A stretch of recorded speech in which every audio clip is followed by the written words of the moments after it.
Sabe, e se uma sociedade secreta inteira fosse criada não para praticar rituais complexos, mas para funcionar como um cofre?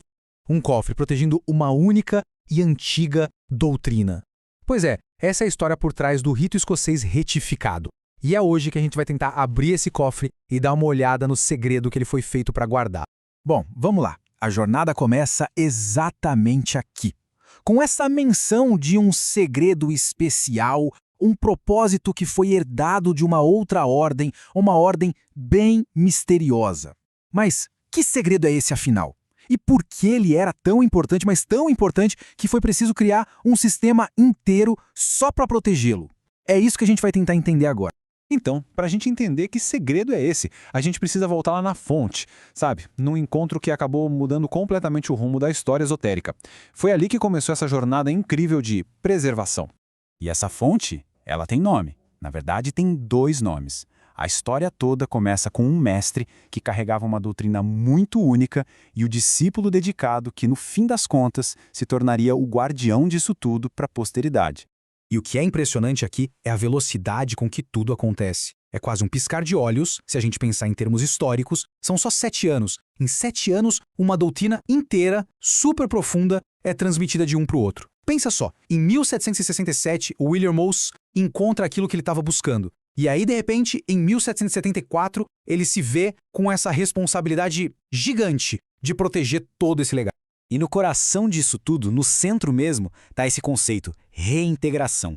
E olha, isso aqui não era só um termo filosófico não, era o objetivo final da Ordem do Pasquale, a grande meta, a crença de que a humanidade podia sim ser restaurada, voltar a um estado original, primordial, de conexão direta com o divino.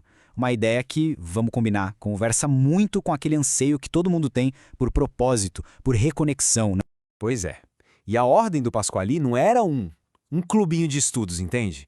Era um sistema mágico ativo, em pleno funcionamento, projetado especificamente para alcançar essa restauração espiritual. Eles usavam práticas teúrgicas, invocações, era um sistema bem complexo que misturava um monte de tradições místicas. Mas, e esse é um ponto-chave, tudo dentro de um contexto estritamente católico. Só que aí veio a crise. O guardião da chama, o mestre, se foi. E a ordem, que era toda construída em volta da presença dele, bom, ela começou a balançar. O futuro ficou completamente incerto. Com a morte do Pasquale, os Zelos Cohen começaram a enfrentar um problema atrás do outro. Problemas práticos, problemas de doutrina, tudo ameaçando a própria existência da ordem. A verdade é que o sistema dependia demais do fundador. E sem ele, o castelo de cartas começou a desmoronar. E com ele, o segredo corria um perigo imenso. E aí ficou esse desafio, né? Um desafio gigantesco nas mãos do Jean-Baptiste Willermus. O pote original, digamos assim, estava se quebrando. O novo precisava ser construído, e rápido. A grande questão era como garantir que um ensinamento tão valioso não simplesmente sumisse junto com a organização que o criou.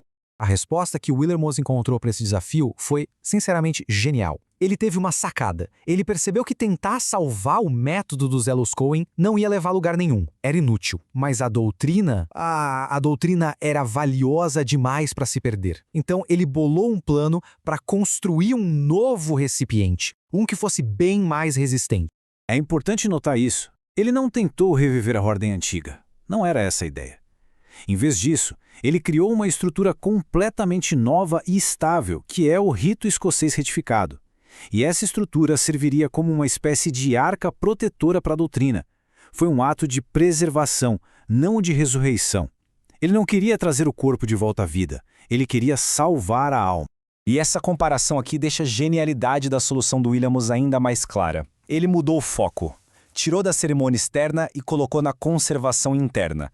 O rito retificado não ia praticar a teologia dos Cohen, entende? Ele se tornaria o conservatório da doutrina deles. Um lugar para garantir que o ensinamento sobreviveria, que atravessaria o tempo. Então, no fim das contas, o rito escocês retificado não era só mais uma ordem maçônica no meio de tantas outras. Não mesmo. Ele foi projetado com um propósito único e muito claro: ser o sucessor, o guardião de uma linhagem espiritual muito específica. Ele se tornou o novo veículo para uma missão bem antiga. E essa nova ordem não estava só guardando um ensinamento ali do século XVIII. Não, na cabeça do Willer Moss, o que ele estava fazendo era se conectar a uma corrente de transmissão muito, mas muito mais antiga. E aqui a gente vê a ambição dessa ideia. É algo grandioso. O rito se coloca não só como o sucessor dos Elos Cohen, mas como o herdeiro de um segredo que vem sendo passado de mão em mão desde o início da humanidade. A Ordem do Pasquale teria sido só o elo mais recente dessa corrente, aquele que passou o bastão adiante. E com isso, a gente fecha o círculo. O tal segredo especial do rito escocês retificado é, na verdade, a sua missão. A missão de ser o recipiente moderno para aquele objetivo antigo de restauração espiritual da humanidade. A forma mudou, a estrutura foi reforçada, mas o propósito, o coração de tudo, a doutrina da reintegração, esse permaneceu intacto. E essa é uma mensagem final, né? Uma coisa pessoal de mestre para discípulo, que ecoa através do tempo. É um lembrete muito forte de que, por trás de todas essas grandes estruturas históricas, o que existe são relações humanas. É um dever sagrado que é passado de uma pessoa para outra, um legado que foi confiado e que, por causa de um ato de pura genialidade, foi preservado para o futuro.